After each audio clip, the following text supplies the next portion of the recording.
Good afternoon, class. Today's speech will be about gestational diabetes. You might be wondering, why is she speaking about gestational diabetes? What is gestational diabetes? And why are we learning about this today?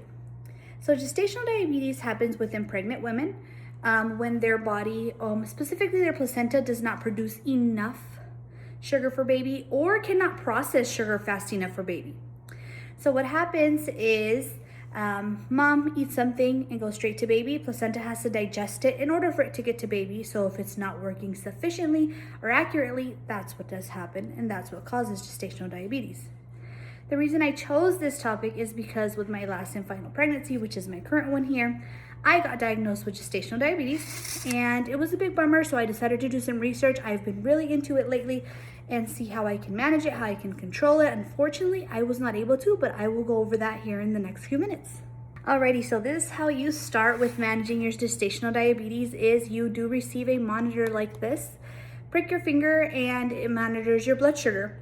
You want your blood sugar in the morning to be under 95, and throughout your meals, I was told under 98, but every doctor will be a little bit different with that number, just depending on what they need for you.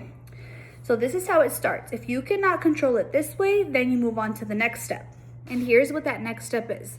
That next step would be injecting yourself daily, nightly, sometimes even 3 times a day to control that blood sugar. This is called an insulin pen, and it'll process that insulin in your body and help baby with that blood sugar level. And with gestational diabetes, there is a few things that can happen with you and or baby, like a shoulder dysplasia, which baby will not fit through birth canal, causing the shoulders to get stuck. Baby can be, how do I explain this? Baby can be not addicted to sugar, but having sugar withdrawals when they leave the womb. So baby would have to be pricked on the foot in order to have those sugars controlled before you're able to leave the hospital, and sometimes even a NICU stay.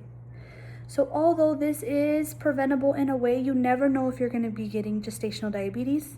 Therefore, it's always awesome to keep healthy, eat great, exercise, and just keep yourself going.